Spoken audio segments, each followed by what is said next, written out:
Greetings, Benjamin J from BENZTRAINZ with another in the series. Well, still working on motors, giving myself something to do. Went under the layout table and found both of these in a box. I have not used or worked on these things in months. They've been under the box with the Commodore Vanderbilt Army train that I built. Anyway, this one has a dead E unit, as you see, so I did the bypass. It's up and running. This one actually runs quite well. It needed an armature. And let me turn the power on. As you see, this one is running splendidly. This was originally out of a 1666. If I remember right, it has a traction tire on the front right wheel.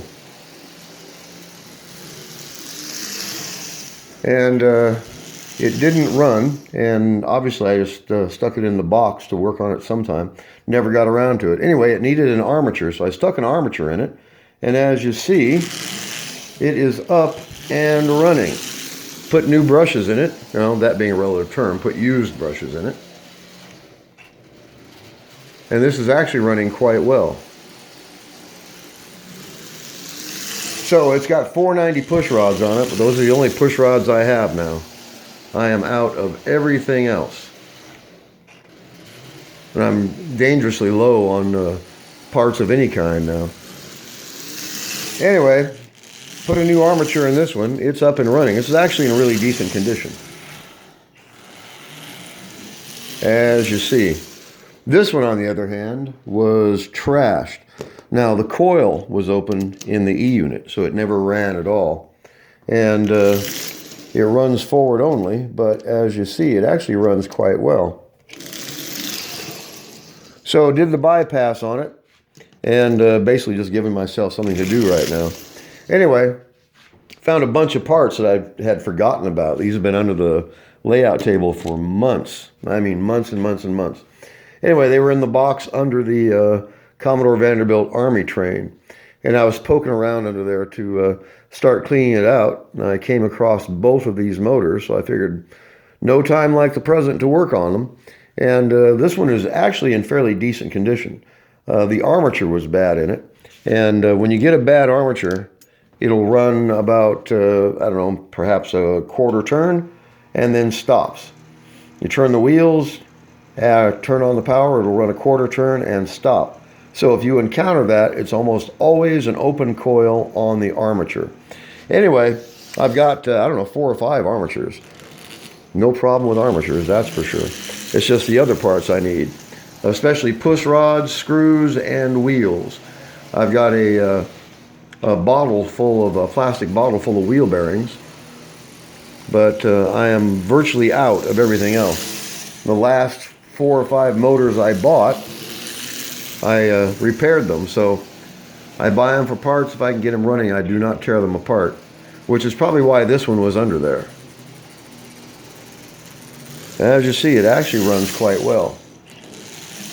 So it needed an armature and push rods, and the only ones I had were 490. So anyway, like I said, this was originally out of a 1666, as it has a, if I can get this to focus, it has a traction tire on the front right wheel. And you can see this is in actually fairly decent condition. It just didn't run. And like I said, I got it, stuck it under the bench to get around to working on it. Obviously never did. So it's up and running, no problem at all. Actually running really well. And this is a double reduction motor. Now I had thought of swapping out the push rods with this one. This is single reduction, so I could just swap out the push rods, and then that gives me a fairly nice double reduction motor that I could use in anything. Anyway, we'll see. But fortunately, I found this. It gave me something to do. And I've got some more parts coming. So when they get here, I'll do a grand unboxing. I also have a new remote control coming. Actually, I have 3 remote controls coming. And hopefully we'll be able to get one of these to work correctly. Now the new one should be here hopefully Friday, but it'll probably be Monday. Is actually a 110 volt remote control that will actually control the transformer rather than running on DC. It's a remote control lamp dimmer.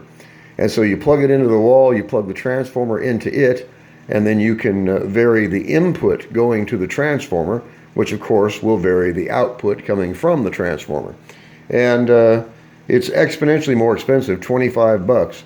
But if it works, I think it's worth the money, because it's definitely convenient to be able to run these things on a remote control. So in any case, when that gets here, that'll be the new remote video. I'll do a series of experiments on it. Hopefully there won't be any problems with that one. The reason I went with the first one simply because it was so inexpensive. I mean, $5. How do you beat it? But they just are so prone to spike damage from the E-unit on the Marx locomotives, or shorting the track. Anyway, I've burned up 3 of them now, so there's no point in pursuing those. They work, but they're just too delicate for this application. They were designed for dimming LED lights. They weren't designed for running motors. So in any case, when that new remote gets here, I'll do a video on that. Like I said, it'll probably be Friday, very likely Monday. It just depends on how quickly it moves through the mail. I got a message that it had been shipped, so it just depends on how long it takes to get here. Anyway, 2 motors up and running. This one's running really, really well. This one is bypassed, and like I said, I might just swap out these push rods. I could swap the rear wheels if they were both either single or double reduction, but this one's double reduction, this is single reduction, so you can't swap the wheels. They're different.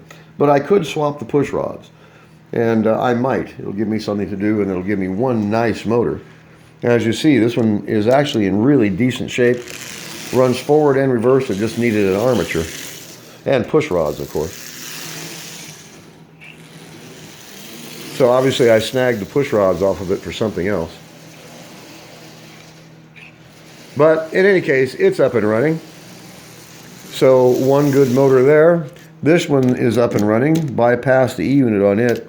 The coil was open on the E-unit. Once these coils are open, if you cycle the power and it doesn't cycle the E-unit, there's nothing you can do with it.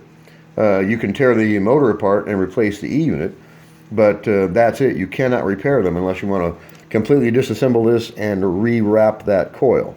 Well, obviously I'm not going to do that. I'm not a big fan of the E-unit in any case. And so it was fairly easy to fix with this one. I just bypassed the E-unit.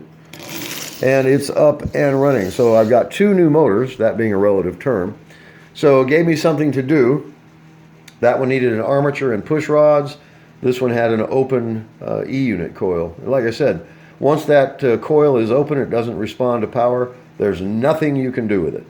Nothing. The motor's never going to run again unless you can physically jam it into forward or reverse. In this case, it's easier just to bypass the E-unit.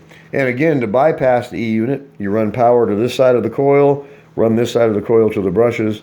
You see, I just put 2 new wires on it, one for the power, one for the brush plate. It's up and running. It's actually running really, really well. So I'll just throw this in probably a 490 shell, but very likely I'm going to pull these push rods off and transfer them to this motor. I'd like to just be able to swap the wheels. It'd be faster, but this is double reduction, so the wheels aren't interchangeable. Anyway, I just wanted to do a quick video, just trying to keep myself busy. It is Tuesday night, and running out of things to work on. And like I said, I've got that one new 110 volt remote control controller coming. That'll be here. I'm hoping it'll be here Friday, but very likely it won't be here till Monday. And I've got 2 of the 12 volt controllers left, but there's no point in hooking them up as I keep blowing them up. And it just seems pointless. I mean, they work, but they're so prone to glitches in the power. The integrated circuit is just too delicate for this application. It's designed for running LED lights, not motors. So in any case, just wanted to do a quick video on these 2 motors. They're up and running. And like I said, I'll very likely swap out the push rods. That'll give me one really nice working motor with standard push rods on it with a working E-unit. And this one, very likely it'll wind up in a 490 shell. It runs forward only, but it runs really well. So in any case, just a quick video, basically just keeping myself busy tonight. As always, if you have any questions, feel free to drop me an email, BENZTRAINZ@gmail.com. And as always, thank you for watching.